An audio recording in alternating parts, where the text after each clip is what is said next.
Diploma online class में आप सभी स्टूडेंट्स का एक बार स्वागत है। हम लोग जो है इसके पिछले क्लास में संयोजकता को देख रहे थे, चैप्टर 2 है ये, और इसमें हम लोगों ने तीन अलग अलग प्रकार के बॉन्ड को देखा है, तीन अलग अलग प्रकार के बंध का बनना देखा है। कौन कौन सा देखा है? तो हमने देखा है कि आयनिक बंध कैसे बनता है, हमने देखा है कि किस तरह से सहसंयोजी बंध बनता है और किस तरह से उपसहसंयोजी बंध का निर्माण होता है। जिन बच्चों ने ये पिछले की वीडियो नहीं देखे हैं और इस चैनल पर नए हैं तो चैनल को सब्सक्राइब करें और लगातार वीडियो पाने के लिए जो है आप इसको सब्सक्राइब करना ना भूलें। साथ में लाइक करें, कमेंट्स करें, और जिन बच्चों का छूटा हुआ है वो पिछली क्लास जाकर के देख सकते हैं, पिछले वीडियो को आप देख लें। आज हम देखने जा रहे हैं उसी में चौथे नंबर पर हाइड्रोजन बॉन्ड को। हाइड्रोजन बॉन्ड को अगर जानना है तो बहुत ही सिंपल सा इसका ये है कि हाइड्रोजन बॉन्ड कैसे बनता है, किस तरह से इसका निर्माण होता है। तो कैसे निर्माण होगा? तो देखिए, हाइड्रोजन एटम है, ये हाइड्रोजन परमाणु है, और ये हाइड्रोजन परमाणु जो है अधिक या कह सकते हैं प्रबल, दोनों का मतलब एक ही जैसा है, प्रबल विद्युत ऋणावेशित, विद्युत ऋणावेशित यानी कहने का मतलब है मोर इलेक्ट्रो निगेटिव एटम के साथ अगर ये बॉन्ड बनाता है, अगर हाइड्रोजन जो है अपने से अधिक इलेक्ट्रोनेगेटिव एटम के साथ बंध बनाता है, तो होता क्या है कि हाइड्रोजन सपोज करिए किसी के साथ बंध बना रहा है और ये जो आपका एटम है ये बहुत ज्यादा इलेक्ट्रोनेगेटिव है, तो यहां पर जो शेयरिंग इलेक्ट्रॉन है ये सेंटर में नहीं होगा। सेंटर में क्यों नहीं होगा? क्योंकि दोनों की इलेक्ट्रोनेगेटिविटी अलग अलग है। इस कारण क्या होता है कि जो ज्यादा ऋणात्मक होता है ये इलेक्ट्रॉन उसके साइड में ट्रांसफर हो जाता है, यानी उसके साइड में ज्यादा रहेगा। अब चूंकि इलेक्ट्रॉन सेंटर में नहीं है, इस एटम के साइड में है, तो इसके ऊपर पार्शियल नेगेटिव चार्ज आता है और हाइड्रोजन के ऊपर क्या आता है? Partial positive charge. पार्शियल का मतलब होता है आंशिक, आंशिक रूप से, पूरा का पूरा नहीं आएगा, क्योंकि इलेक्ट्रॉन पूरा का पूरा शिफ्ट नहीं हो रहा है, इलेक्ट्रॉन जो है वो आंशिक रूप से शिफ्ट हो रहा है, इसीलिए जो चार्ज आता है वो आंशिक रूप से आता है। तो अब क्या होता है, अब इस हाइड्रोजन, देखिए हाइड्रोजन के ऊपर क्या आ गया है? नेगेटिव पॉजिटिव चार्ज आ गया है। तो अगर अब यहां पर एक कोई दूसरा एटम मिल जाए Y सपोज करिए, या Xe मिल जाए नेगेटिव चार्ज के साथ, तो ये हाइड्रोजन क्या कर सकता है? इसके साथ भी बॉन्ड का फॉर्मेशन कर सकता है, एक अट्रैक्शन फोर्स के द्वारा एक बॉन्ड का निर्माण कर सकता है। अब ये जो बॉन्ड बन रहा है, इसके अलावा ये जो हाइड्रोजन जो है किसी दूसरे इलेक्ट्रोनेगेटिव या किसी दूसरे ऋणावेशित एटम के साथ जिस बंध का निर्माण करता है उसे हम कहते हैं हाइड्रोजन बंध। यानी हाइड्रोजन बंध का सीधा सीधा मतलब ये है कि पहली कंडीशन क्या होनी चाहिए? पहली कंडीशन ये होनी चाहिए कि हाइड्रोजन जो है ये इलेक्ट्रोनेगेटिव एटम के साथ जुड़ा हो। इलेक्ट्रोनेगेटिव एटम के साथ जुड़ा होने के नाते इसके ऊपर पॉजिटिव चार्ज आता है, पार्शियल पॉजिटिव चार्ज आता है। अब इसकी टेंडेंसी होती है कि किसी भी दूसरे एटम के साथ ये बॉन्ड का फॉर्मेशन कर सकता है, इसी बंध को हम हाइड्रोजन बंध के नाम से जानते हैं। तो हाइड्रोजन बंध जो है इसको दिखाते कैसे हैं? तो इसे हम ऐसे डॉटेड लाइन से दिखाते हैं, इस तरीके से। तो इस तरीके से हम डॉटेड लाइन के द्वारा हाइड्रोजन बंध को दिखा सकते हैं। अब जैसे एग्जांपल कहां आपको देखने को मिलेगा, तो एग्जांपल इसका बहुत ही आसान है। जैसे HF मॉलिक्यूल, अगर आप HF मॉलिक्यूल को देखें, हाइड्रोजन फ्लोराइड, आप HF मॉलिक्यूल को ध्यान दीजिए, HNF ये मॉलिक्यूल है। HF मॉलिक्यूल में देखिए फ्लोरीन जो है ये सबसे अधिक विद्युत ऋणात्मक तत्व है, तो होगा क्या? हाइड्रोजन और फ्लोरीन के बीच जो बॉन्ड बन रहा है इसका जो इलेक्ट्रॉन है फ्लोरीन के साइड में शिफ्ट है, तो फ्लोरीन के ऊपर पार्शियल नेगेटिव चार्ज, हाइड्रोजन के ऊपर पार्शियल पॉजिटिव चार्ज। ये तो बात हुई एक एटम की ना, अरे एक मॉलिक्यूल की, ऐसे कई मॉलिक्यूल होंगे। देखिए अगला मॉलिक्यूल भी ऐसा होगा और सेम टेंडेंसी होगी, पार्शियल पॉजिटिव पार्शियल नेगेटिव। ऐसे और मॉलिक्यूल को कंसीडर करिए। देखिए HF का दूसरा मॉलिक्यूल पॉजिटिव नेगेटिव हो गया सर। अब देखिए क्या है, ये हाइड्रोजन इस फ्लोरीन के साथ भी अट्रैक्शन फोर्स से जुड़ा रहेगा, ऐसा। ये फ्लोरीन इस हाइड्रोजन के साथ भी अट्रैक्शन फोर्स से जुड़ा रहेगा, ऐसे इस तरीके से। अब ये अट्रैक्शन फोर्स के नाते जो बॉन्ड बन रहा है, जो बॉन्डिंग हो रही है, इसी का नाम हम कहते हैं कि भाई क्या है, इसी का नाम है हाइड्रोजन बॉन्ड, या हम कहते हैं हाइड्रोजन बंध। हाइड्रोजन बंध इसका नाम है। हाँ, तो ये देखिए एक हाइड्रोजन का परमाणु ये है और दूसरा हाइड्रोजन का परमाणु ये है। अब इनके बीच क्या हो रहा है, इस अट्रैक्शन फोर्स के नाते जो बंध बन रहा है उसी को हम हाइड्रोजन बंध के नाम से जान रहे हैं। तो ये हाइड्रोजन बंध इस तरीके से बन रहा है। अब हम लोग देखने जा रहे हैं कि हाइड्रोजन बंध के कितने प्रकार हो सकते हैं, यानी टाइप्स ऑफ हाइड्रोजन बॉन्डिंग। देखिए सर, अगला हेडिंग लीजिए, types of hydrogen bonding. Hydrogen बंध के प्रकार। हाइड्रोजन बंध बहुत ही इंपॉर्टेंट टॉपिक है। ये हाइड्रोजन बंध किसे कहते हैं तथा यह कितने प्रकार का होता है, इस तरीके से क्वेश्चन इसके आता है। हाइड्रोजन बंध के प्रकार, टाइप्स ऑफ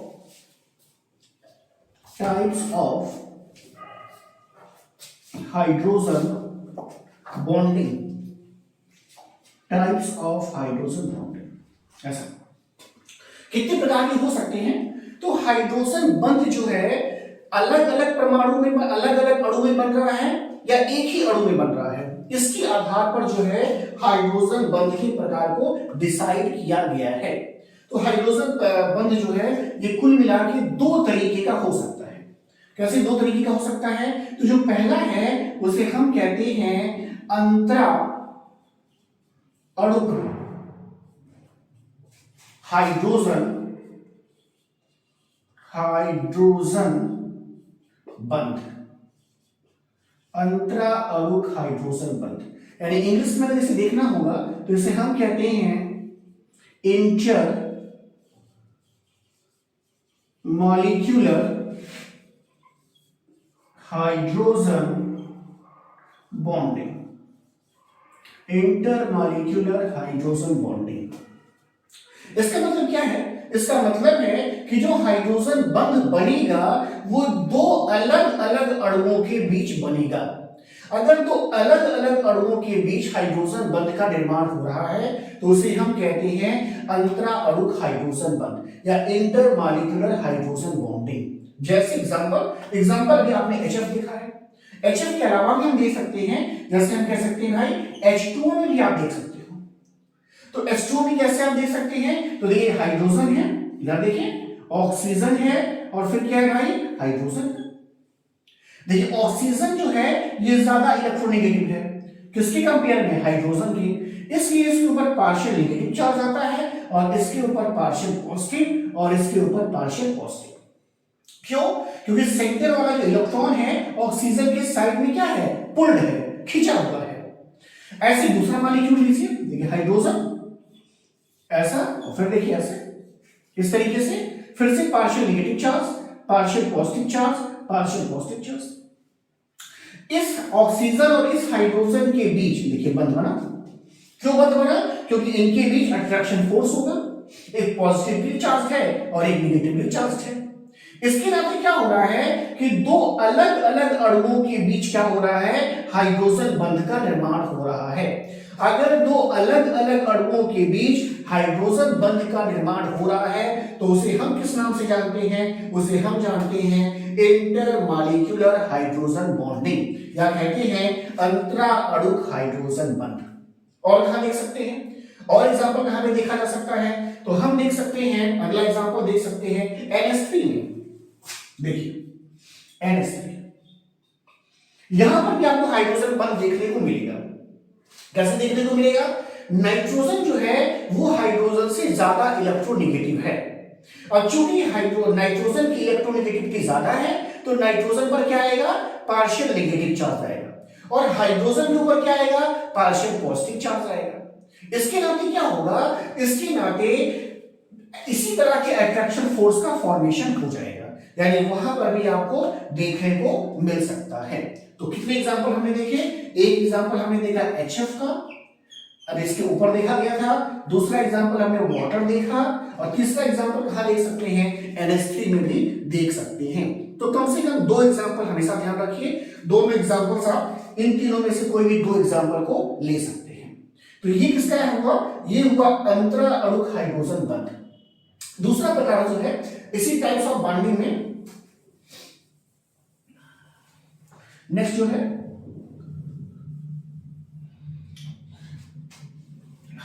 अंतः अणुक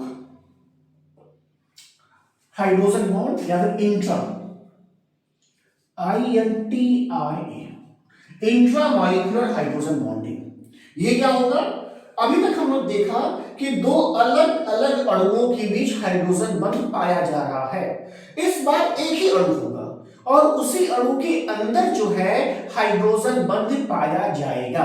अगर ऐसी कंडीशन देखने को मिल रही है कि एक ही अणु के अंदर हाइड्रोजन बंध पाया जा रहा है, तो उसे हम किस नाम से जानते हैं, तो उसे हम जानते हैं अंतः अणुक हाइड्रोजन बंध या इंट्रामॉलिक्यूलर हाइड्रोजन बॉन्डिंग के नाम से।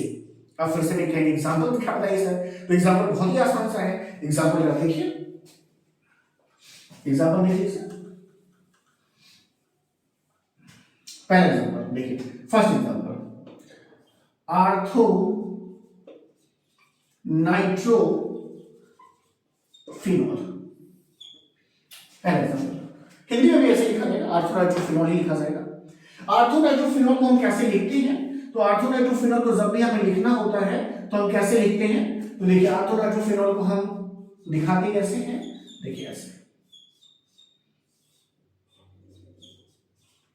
देखिए ये आर्थो नाइट्रो फिनॉल है। अब ये देखना है कि इसके अंदर इंट्रामॉलिक्यूलर हाइड्रोजन बॉन्ड पाया जा रहा है या नहीं पाया जा रहा है, तो हम कैसे दिखा सकते हैं, किस तरीके से दिखा सकते हैं, देखिए देखिए ऑक्सीजन है, साथ में क्या जुड़ा है, हाइड्रोजन, ऊपर देखिएगा, फिर देखिए हमने ऐसे बेंजीन का रिंग बनाया, देखिए ऐसे बेंजीन का रिंग बनाया, और फिर हमने क्या लिखा, नाइट्रोजन, फिर डबल बॉन्डेड ऑक्सीजन, और फिर हो गया ऑक्सीजन। ये NO2 है, पहले NO2 ऐसे बनाते थे हम लोग, तो NO2 ऐसा बना सकते हैं। अब देखिए यहां पर क्या होगा, यहां पर ऑक्सीजन के ऊपर पार्शियल नेगेटिव चार्ज आएगा और इस हाइड्रोजन के ऊपर पार्शियल पॉजिटिव चार्ज, वैसे। अब क्या होगा, ये आपका जो हाइड्रोजन है इस ऑक्सीजन के साथ अट्रैक्शन फोर्स से जुड़ जाएगा, यानी ये जो बॉन्ड है एक्स्ट्रा बॉन्ड है, किसके साथ, पार्शियल नेगेटिव और पार्शियल पॉजिटिव एटम के बीच में। तो अब इसे हम फिर से किस नाम से जानेंगे, ये फिर से एग्जांपल किसका होगा भाई, हाइड्रोजन बॉन्ड का। लेकिन ये हाइड्रोजन बॉन्ड जो है एक ही मॉलिक्यूल में पाया जा रहा है, 2 अलग अलग मॉलिक्यूल नहीं है, लेकिन एक ही मॉलिक्यूल है। इसलिए एग्जांपल किसका है, ये एग्जांपल है इंट्रामॉलिक्यूलर हाइड्रोजन बॉन्ड का। तो इस तरीके से हम इसको भी देख सकते हैं। एक और एग्जांपल हमारे पास है आर्थो हाइड्रोक्सी बेंजाल्डिहाइड का, वो भी देख सकते हैं। अगर हम दूसरा एग्जांपल भी आपको दिखाते, कम से कम 2 एग्जांपल हर एक का ध्यान रखिएगा। तो अगला एग्जांपल अगर हम बोले आपसे, तो अगला एग्जांपल हो सकता है, मैं यहां लिख दे रहा हूं, सेकंड एग्जांपल हो सकता है दूसरा आर्थो हाइड्रोक्सी बेंजाल्डिहाइड। हिंदी में भी ऐसे लिखा जाएगा, अगर आप हिंदी लिखने के इच्छुक हैं तो आर्थो हाइड्रोक्सी बेंजाल्डिहाइड ही लिखा जाएगा। इसको रिप्रेजेंट कैसे करते हैं, इसको रिप्रेजेंटेशन का तरीका देखिए कैसे है, आर्थो हाइड्रोक्सी बेंजाल्डिहाइड है, तो देखिए इस बेंजाल्डिहाइड के आर्थो पोजीशन पर हाइड्रोक्सी ग्रुप लगा दीजिए, तो ये देखिए आपका बन गया आर्थो हाइड्रोक्सी बेंजाल्डिहाइड। इसमें हाइड्रोजन बंध कैसे पाया जा रहा है, जरा इसको देख लेते हैं, यहां पे चेक कर लेते हैं, और किस तरीके का है इसको भी देख लेते हैं। तो देखिए यहां पे, देखिए CHO है, CHO कैसे बन रहा होगा, तो देखिए C double bond O single bond H, और ये फिर बेंजीन रिंग से जुड़ा हुआ है। देखिए कार्बन है, हाइड्रोजन है, इस तरीके से यहाँ पे एड अप है, और साथ ही साथ यहाँ पे क्या देखने को मिलेगा, ऑर्थो पोजीशंस पर क्या है, हाँ ऑक्सीजन है, और फिर क्या है, हाइड्रोजन है। अब देखिए यहाँ पर फिर से इसके ऊपर पार्शियल नेगेटिव चार्ज, और इसके ऊपर क्या आ जाएगा, पार्शियल पॉजिटिव चार्ज आ जाएगा। ऐसे हम जैसे जो शिफ्ट कर देते हैं, जिससे बॉन्ड बनाने में आसानी हो जाएगा हमें, हम क्या कर दे रहे हैं, अगर हम इसको ऐसे दिखाते हैं, हाइड्रोजन यहां करते और डबल बॉन्ड ऑक्सीजन ऐसे, तो अब आपको क्या दिखाई देगा, आपको ये दिखाई देगा कि फिर से इस ऑक्सीजन के साथ क्या कर सकता है, बॉन्ड का फॉर्मेशन कर सकता है।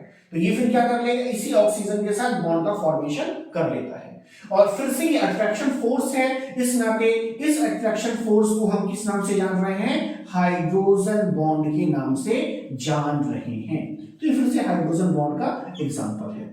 तो इस तरीके से हम दो एग्जांपल इसमें देख सकते हैं, एक होगा आपका ऑर्थो हाइड्रोक्सी बेंजाइडिहाइड, और इससे पहले हम लोगों ने जो देखा है वो एग्जांपल आपका क्या था, उस एग्जांपल को भी आप यहाँ पे कंसीडर कर सकते हैं। तो ये दो एग्जांपल्स इसके लिए आसान है।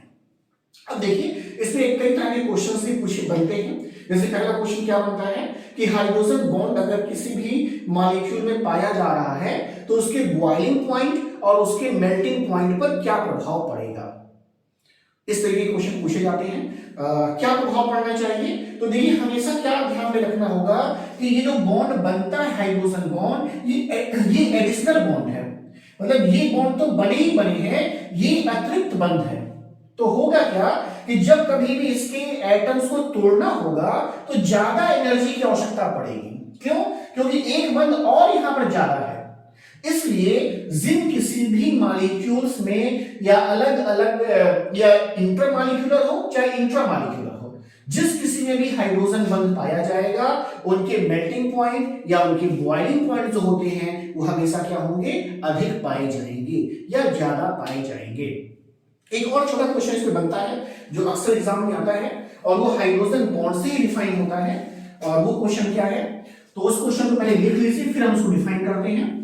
ये काफी इंपॉर्टेंट क्वेश्चन है, कई बार इसने पूछा हुआ है। कहता है, क्वेश्चन देखिए इसके ऊपर, कहता है साधारण ताप एवं दाब पर H2S गैस है जबकि H2O द्रव है, क्यों। ऐसा क्वेश्चन लगा तुम्हारा, बहुत ही सिंपल सा इसका आंसर होना चाहिए, और ये आंसर हम कहां से देंगे, ये आंसर भी हम हाइड्रोजन बॉन्ड से ही देंगे। कैसे हम इसका आंसर दे सकते हैं, तो देखिए बहुत ही सिंपल सा बात है। अगर आप H2S देखिए, क्या H2S में हाइड्रोजन बॉन्डिंग हो सकती है, नहीं बनती है। अच्छा, हाइड्रोजन बॉन्डिंग बनती कहां पर है, H2 में बनती है। जहां पर हाइड्रोजन बॉन्ड बनेंगे वहां का जो भी आपका मॉलिक्यूल्स होगा ये एक दूसरे के और क्लोज होगा, इसके नाते उसका जो स्टेट होगा वो लिक्विड स्टेट होता है। वहीं पर जहां पर हाइड्रोजन बॉन्ड नहीं बन रहा है वहां पर मॉलिक्यूल्स क्या होंगे, स्कैटर्ड होंगे, अलग अलग होंगे, दूर दूर होंगे। इस कारण उसका जो गैस अवस्था होगी, भौतिक अवस्था जो होगी वो कैसी होगी, गैसियस होती है। तो इसका एग्जांपल, इसका हम कैसे ले सकते हैं, हम लिख सकते हैं चूंकि H2O में अंतरा अणुक हाइड्रोजन बंध पाया जाता है, इस कारण इसकी भौतिक अवस्था द्रव की होती है, जबकि H2S में हाइड्रोजन बंध नहीं पाया जाता है, जिस कारण इसकी भौतिक अवस्था कैसी होगी, गैसियस होती है। तो ये क्वेश्चंस लोगों ने बताया कैसे कैसे क्वेश्चन इसमें आ सकते हैं। तो इस तरीके से हम लोगों ने इस हाइड्रोजन बॉन्ड को यहाँ पे देखा है। इंपॉर्टेंट टॉपिक है और अच्छे से इसे देख करके एग्जाम में जाए। तो अगला जो टॉपिक हम देखने जा रहे हैं वो हमारा होगा हाइब्रिडाइजेशन, संकरण। ये भी काफी इंपॉर्टेंट टॉपिक है यहाँ पर इस संयोजकता के चैप्टर से। तो अगला जो टॉपिक हम देखने जा रहे हैं संयोजकता के लेसन से, उसका क्या नाम है, उसका नाम हम देखने जा रहे हैं। पहले क्या इसे लिखा जाता है, हम बोलते हैं संकरण या फिर हाइब्रिडाइजेशन, संकरण या फिर हाइब्रिडाइजेशन। संकरण या फिर हाइब्रिडाइजेशन कहते हैं। जो बच्चे नए हैं चैनल को सब्सक्राइब करें जिससे आपको रेगुलर वीडियोस मिलते रहें। ये काफी इंपॉर्टेंट टॉपिकों में से एक माना जाता है। पहले हम इसकी थोड़ा सा बैकग्राउंड आपको बता दें कि संकरण क्या है और ये जो है कैसे आप इसको देख सकते हैं। तो हम संकरण को देख रहे हैं। संकरण पहले किसे कहते हैं, ये कहां पाया जाएगा, इस बात को समझने का प्रयास करते हैं। अब जब समझिएगा सर, समझिए कि कोई एक्स है आपका एटम और दूसरा एटम वाई है जो इसके साथ बंध बना रहा है। लेकिन एक्स में क्या है, एक्स का एक इलेक्ट्रॉन जो है 1s2 में है और दूसरा आपका 2s2 में है और अगला आपका 2p2 में है। सपोज करिए ऐसा, तो वो 2p1 कर देते हैं, चलिए 2p1 कर देते हैं, आपके लिए आसान हो जाएगा। 2p1 कर देते हैं, कैसी कंडीशन है, और ये y जो है, ये y जो है इस x के साथ बंध बनाना चाहता है। तो देखिए कंडीशन क्या है, कंडीशन ये है कि s ऑर्बिटल में 2 इलेक्ट्रॉन पाए जा रहे हैं और देखिए p में कितने इलेक्ट्रॉन पाए जा रहे हैं, 1 इलेक्ट्रॉन पाए जा रहे हैं। और जब कभी भी इस x को एनर्जी मिलेगी तो होता क्या है कि ये जो s वाला p के 3 ऑर्बिटल है, तो तीनों बना लें, तो ये जो आपका ये ऑर्बिटल है, ये इलेक्ट्रॉन जो है, ये इलेक्ट्रॉन क्या करता है, जंप करके इस p वाले ऑर्बिटल में चला जाता है। यानी अब ये कैसा हो जाएगा, अगर एक्साइटेड स्टेट में देखेंगे तो कैसा आपको दिखाई देगा, आपको दिखाई देगा कि एक इलेक्ट्रॉन आपको दिखाई देगा 2s में और 2 इलेक्ट्रॉन आपको अब दिखाई देगा भाई कहां पे, 2 दिखाई देगा ऐसे और ऐसे। देखिए अब y क्या करता है, y इलेक्ट्रॉन को दे करके बॉन्ड बनाना चाहता है। लेकिन दिक्कत क्या आ रही है, दिक्कत ये आ रही है कि यहां पर 2 जो है इलेक्ट्रॉन p ऑर्बिटल में पाए जा रहे हैं और एक इलेक्ट्रॉन जो है s ऑर्बिटल में पाया जा रहा है। अब दिक्कत ये आ रही है कि कौन सा इलेक्ट्रॉन किस ऑर्बिटल में पहले जाएगा। इस प्रॉब्लम को दूर करने के लिए ही क्या आ रहा है, संकरण आ रहा है, हाइब्रिडाइजेशन आ रहा है। तो हाइब्रिडाइजेशन क्या करता है, हाइब्रिडाइजेशन की प्रोसेस से क्या होने वाला है कि किसी भी एटम में अगर ऐसी सिचुएशन है तो उस समय क्या होगा कि जो ऑर्बिटल बॉन्ड बनाने वाले हैं वो क्या होंगे, आपस में मिक्स हो जाएंगे। ऐसा मान लीजिए इन 3 ऑर्बिटल में बॉन्ड बनना है, यानी इन 3 ऑर्बिटल में इलेक्ट्रॉन आना है, तो ऐसी कंडीशन में क्या होगा, इन तीनों ऑर्बिटल को मिक्स कर दिया जाएगा। और मिक्स करने के बाद क्या होगा, मिक्स करने के बाद उतनी ही संख्या में नए ऑर्बिटल बनेंगे। जैसे 3 ऑर्बिटल मिक्स हो रहे हैं तो 3 नए ऑर्बिटल बनेंगे और ऐसे ऑर्बिटल बनेंगे जिनकी ऊर्जा बराबर रहेगी। यानी अगर हमने क्या किया, एक हमने 2s ऑर्बिटल लिया और 2 हमने क्या लिया है, 2p ऑर्बिटल लिया, तो इनकी मिक्सिंग अगर कर देते हैं तो अब जो नया ऑर्बिटल बन रहा है वो देखो ऐसे बनेगा। ये देखिए, ये बन गया 1, ये बन गया 2, ये बन गया 3। अभी जो नए ऑर्बिटल बने हैं इन देखिए, इनकी सभी की ऊर्जा एक जैसी है, ओके, और साथ ही साथ इनका आकार भी एक जैसा है। अब ना ऊर्जा में फर्क है ना इनके आकार में फर्क है, इस कारण इनका नाम क्या होगा, एक s ऑर्बिटल है और 2 p ऑर्बिटल है, इसलिए इन्हें हम कहते हैं sp2 हाइब्रिड ऑर्बिटल। हाइब्रिड क्यों कह रहे हैं, क्योंकि ये जो है ऑर्बिटलों के मिक्सिंग से बना है, 2 अलग अलग प्रकार के ऑर्बिटल के मिक्सिंग से बना है, इसीलिए इसे हाइब्रिड नाम को दिया जाता है। तो यही प्रोसेस यहाँ पे इस संकरण में हम पढ़ने वाले हैं।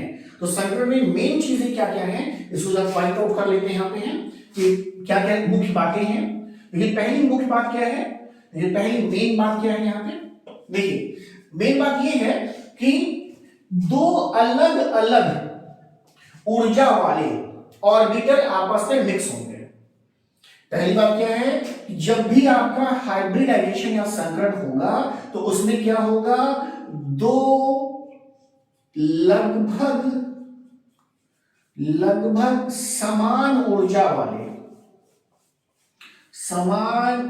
वाले ऑर्बिटल या कक्षक आपस में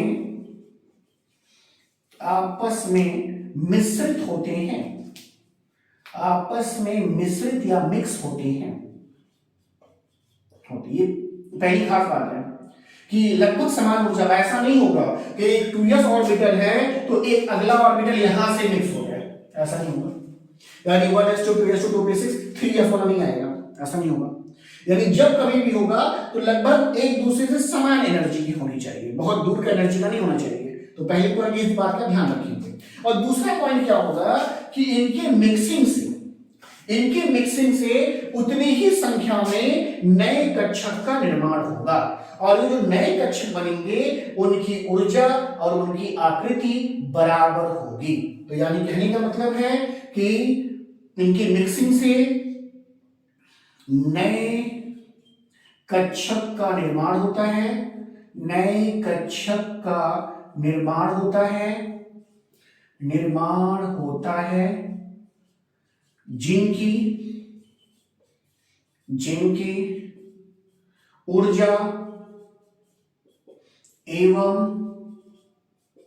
जिनकी ऊर्जा एवं आकृति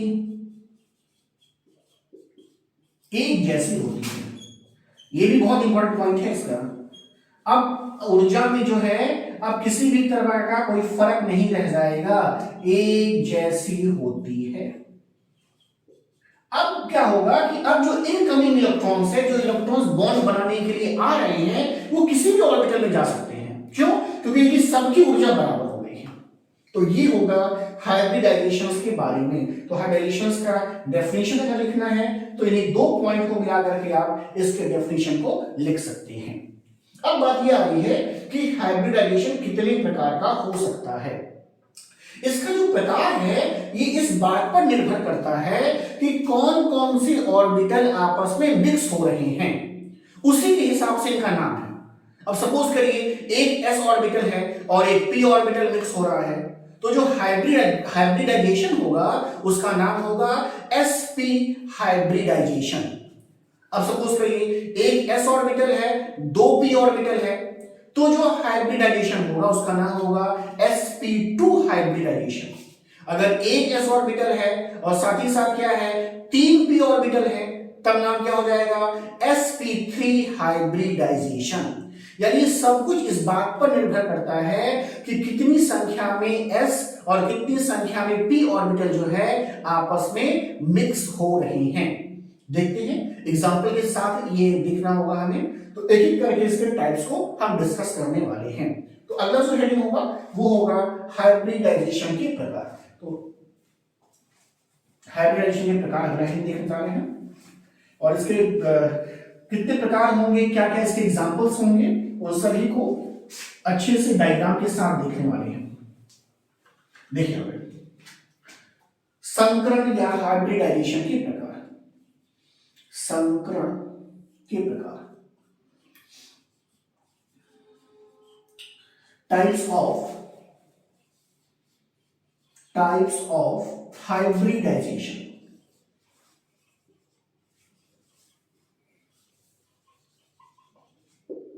टाइप्स ऑफ हाइब्रिडाइजेशन, मैंने फिर से बोला कि जो टाइप से किस पर निर्भर कर रहा है कि किस तरह के एटॉमिक ऑर्बिटल आपस में संयुक्त हो रहे हैं।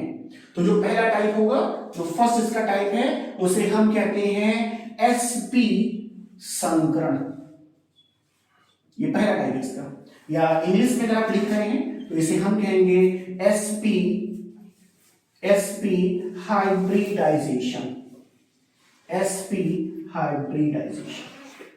डेफिनेशन क्या हो जाएगा, डेफिनेशन इसका यही लिखा जाएगा कि जब एक s तथा एक p ऑर्बिटल आपस में संयुक्त होकर दो नए हाइब्रिड ऑर्बिटल का निर्माण करते हैं, तो ऐसे हाइब्रिडाइजेशन को sp संकरण के नाम से जाना जाता है। तो तो एक s होगा और एक p ऑर्बिटल देखने को मिलेगा। तो ये बहुत ही आसान है। एग्जांपल के फॉर्म में अगर हम देखना चाहें कि भाई इसका एग्जांपल क्या हो सकता है, तो इसका एग्जांपल अगर हम देखना चाहेंगे तो हम देख सकते हैं, देखिए पहला एग्जांपल देख सकते हैं BeF2 में बेरिलियम फ्लोराइड है ये, तो BeF2 इसका एग्जांपल हो सकता है। अगला एग्जांपल क्या हो सकता है, बेरिलियम क्लोराइड हो सकता है, BCl2 हो सकता है, कार्बन डाइऑक्साइड हो सकता है। तो ये ढेर सारे आपको एग्जांपल्स होंगे देखने को यहाँ पे मिलेंगे। साथ ही साथ एग्जांपल किसका हो सकता है, C2H2 भी इसी का एग्जांपल है। तो ये सारे एग्जांपल किसके हैं, ये सारे एग्जांपल आपके sp हाइब्रिडाइजेशन की हैं। अब समझने का प्रयास करते हैं कि वास्तव में sp हाइब्रिडाइजेशन इसमें पाया जा कैसे रहा है, देखते हैं सर। अब एग्जांपल के फॉर्म में बेरिलियम फ्लोराइड को ले रहे हैं, देखिए एक्सप्लेन करने वाले हैं, एक्सप्लेनेशन के साथ पूछा जाता है। तो बेरिलियम फ्लोराइड, तो बेरिलियम फ्लोराइड में सबसे पहले बेरिलियम का क्या करिए, इसका पहले लिखिए यहाँ पे कि इसका एटॉमिक नंबर कितना होता है। तो बेरिलियम का एटॉमिक नंबर सभी को पता है कि लिथियम के बाद जो अगला एलिमेंट है उसका नाम क्या है, बेरिलियम है, यानी इसका एटॉमिक नंबर कितना है, इसका एटॉमिक नंबर है 4। अब इसका एटॉमिक नंबर 4 है तो इसका इलेक्ट्रॉनिक कॉन्फ़िगरेशन क्या होगा, इसका इलेक्ट्रॉनिक कॉन्फ़िगरेशन होगा 1s2 एंड क्या होगा 2s2। ऐसा। अब देखिए अगर हम इसको ऑर्बिटल के फॉर्म में दिखाएंगे तो देखिए ऑर्बिटल के फॉर्म में अगर हम दिखा रहे हैं तो देखिए 1s में 2 इलेक्ट्रॉन है और साथ ही साथ 2s में कितने इलेक्ट्रॉन है, 2 इलेक्ट्रॉन है।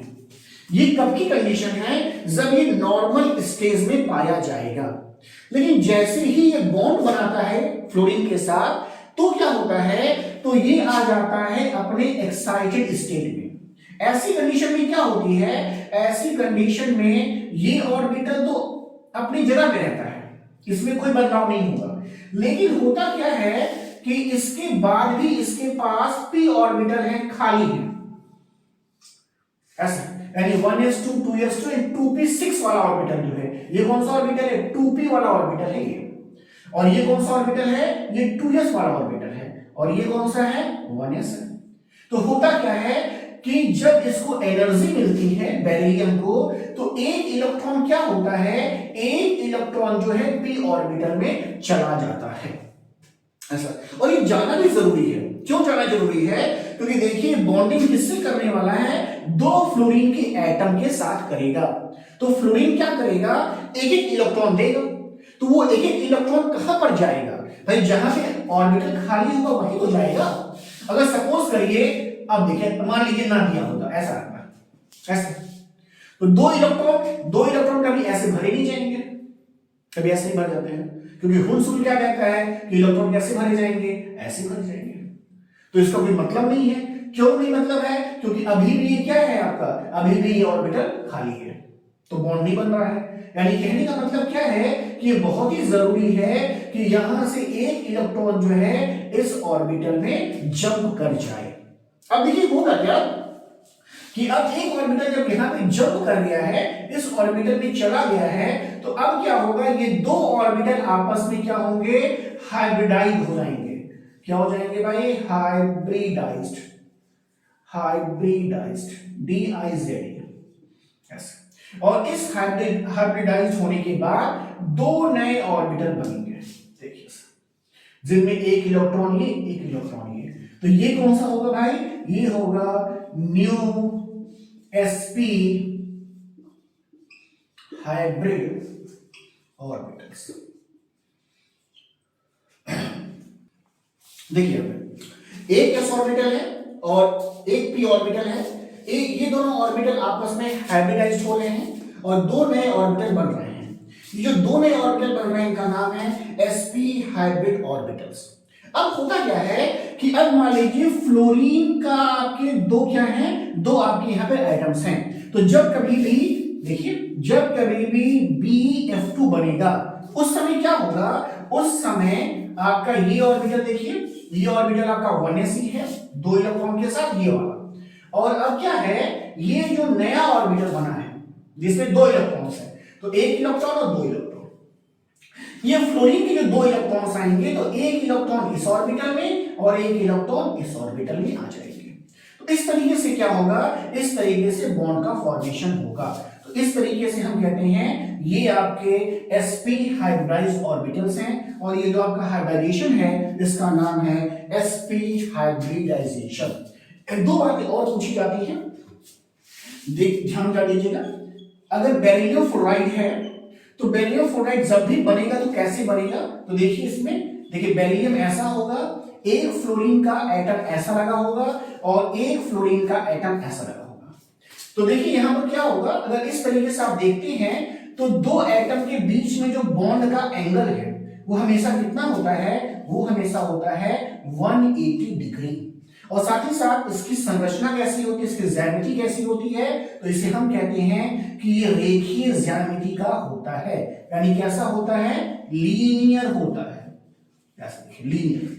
तो इसकी ज्यामिति कैसी है, रेखीय है, और साथ ही साथ इसका एंगल, बॉन्ड एंगल कितना है, तो ये बॉन्ड एंगल कितना देखने को मिल रहा है, 180 डिग्री देखने को मिल रहा है दो एटम के बीच।